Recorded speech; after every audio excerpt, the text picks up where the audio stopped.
Ang mga isla ng Monreal Masbate ay maaring ihambing sa kilalang Coron Palawan, at maaring tawaging Little Coron, dahil sa kahangahangang mga rock formation na nagpapaganda dito.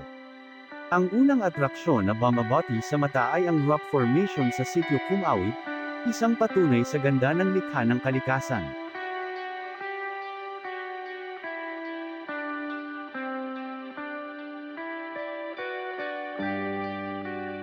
Sumusunod ay ang Kagpating Island sa Barangay MacArthur, isa sa pinakamayamang isla na nagtatampok ng malalaking rock formations na katulad ng mga karatig isla sa Palawan.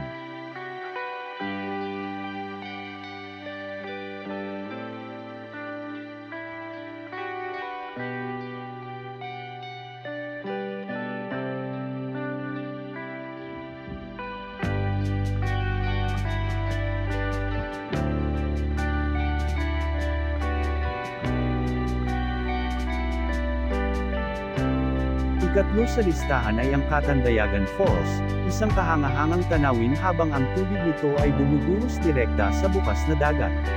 Matatagpuan ito sa Barangay Iwanan, San Jacinto, Masbate.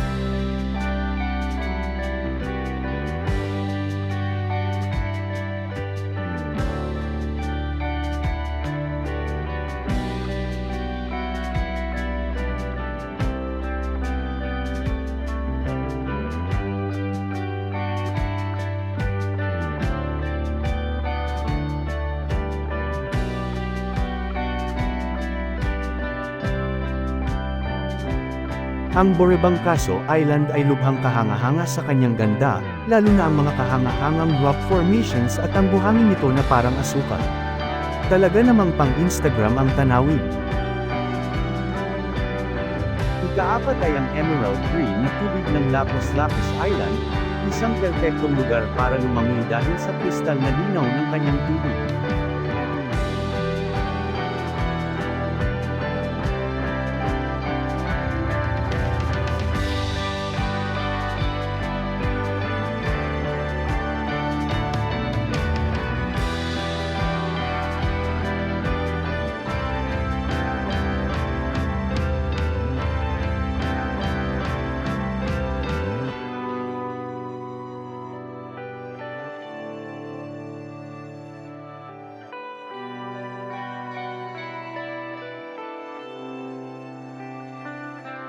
Ikalima ay ang bagong Bilong Beach sa sandbar ng San Miguel Island. Ang kahangahangang mga rock formation nito ay magpaparamdam sa iyo na parang nasa Coron, Palawan ka. Ang malinis na tubig nito ay nag-aakit sa mga lokal at dayuhang turista. Kung ikaw ay residente ng munisipalidad ng Monreal, maaari kang mag-enjoy ng libreng paglangoy sa pamamagitan ng pagpapakita ng ID. Sa mga hindi residente, kinakailangan magbayad ng entrance fee at docking fee, ngunit ito'y maliit na halaga para sa isang buong araw na paliligo at pag-akyat sa century-old lighthouse na naipatayo pa noong panahon ng mga Amerikano.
Ang pinakahuli ay ang Halea Eco Park Island, isang marine sanctuary na ideal para sa snorkeling at scuba diving.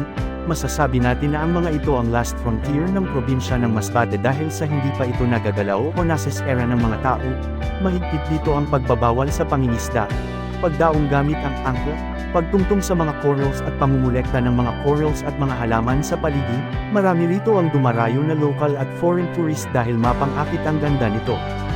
E-promote natin ang ating lokal na mga destinasyon ng turista upang makalikha ng kita at makatulong sa pag-unlad ng ating bayan. Maraming salamat sa panunood. Hanggang sa muli kong vlog, don't forget to like and subscribe.